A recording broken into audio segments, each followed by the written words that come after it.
ಇನ್ನು ಮುಂದೆ ನಿಮ್ಮ ನೆಚ್ಚಿನ ಧಾರಾವಾಹಿಗಳ ಫುಲ್ ಎಪಿಸೋಡ್ಗಳು ಸನ್ ನೆಕ್ಸ್ಟ್ ಆಪ್ನಲ್ಲಿ ಮಾತ್ರ.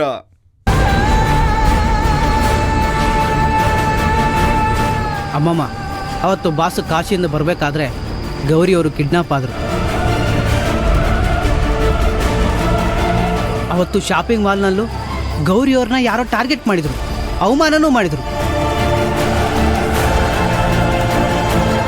ಅಷ್ಟೇ ಅಲ್ಲ, ನಾವು ಹಳ್ಳಿಲಿದ್ದಾಗ ಗೌರಿ ಅವ್ರ ಹಿಂದೆ ಒಬ್ಬ ರೌಡಿ ಬಿದ್ದಿದ್ದ. ಇದೆಲ್ಲ ನೋಡಿದಾಗ ಯಾರೋ ಒಬ್ಬ ಬೇಕು ಅಂತಾನೆ ಟಾರ್ಗೆಟ್ ಮಾಡ್ತಾ ಇದ್ದಾನೆ ಅಂತ ನಮಗೆ ಅನಿಸ್ತಾ ಇತ್ತು.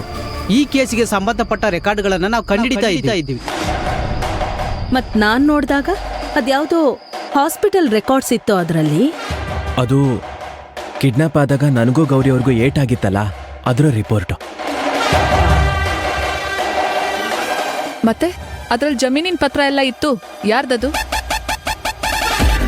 ಅದು ಆ ಊರಿನ ಚೇರ್ಮನ್ರಿಗೆ ಸಂಬಂಧಪಟ್ಟಿದ್ದು. ಅದೆರಡು ಯಾಕೆ ಒಟ್ಟಿಗೆ ಇತ್ತು?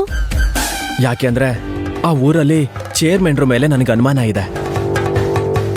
ಊರಿನ ಆಶ್ರಮದ ಮೇಲೆ ಅವನ್ ಕಣ್ಣು ಬಿದ್ದಿತ್ತು. ಅದಕ್ಕೋಸ್ಕರನೇ ಗೌರಿ ಮೇಲೆ ಅಟ್ಯಾಕ್ ಮಾಡಿಸಿದ್ದು. ನಾವ್ ಎಷ್ಟೇ ಸುಮ್ಮನಿದ್ರು ಅವರಿಂದ ನಮಗೆ ತೊಂದರೆ ಆಗ್ತಾನೆ ಇದೆ.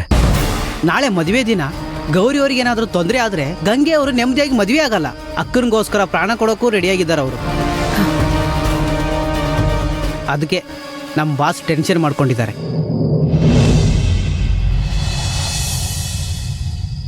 ಹಾಗಿದ್ರೆ ನಿನಗ್ ಗಂಗೆ ಇಷ್ಟನಾ? ಅವಳನ್ನ ಇಷ್ಟಪಟ್ಟೆ ಮದ್ವೆ ಆಗ್ತಿದ್ಯಾ? ಅಮ್ಮಮ್ಮ, ಇಷ್ಟಪಡೋದು ಅಂದ್ರೆ ಬರೀ ಗಂಗೆನ್ ಮಾತ್ರ ಅಲ್ಲ, ಇಡೀ ಕುಟುಂಬನೇ ಇಷ್ಟಪಡ್ತಾ ಇದ್ದೀನಿ.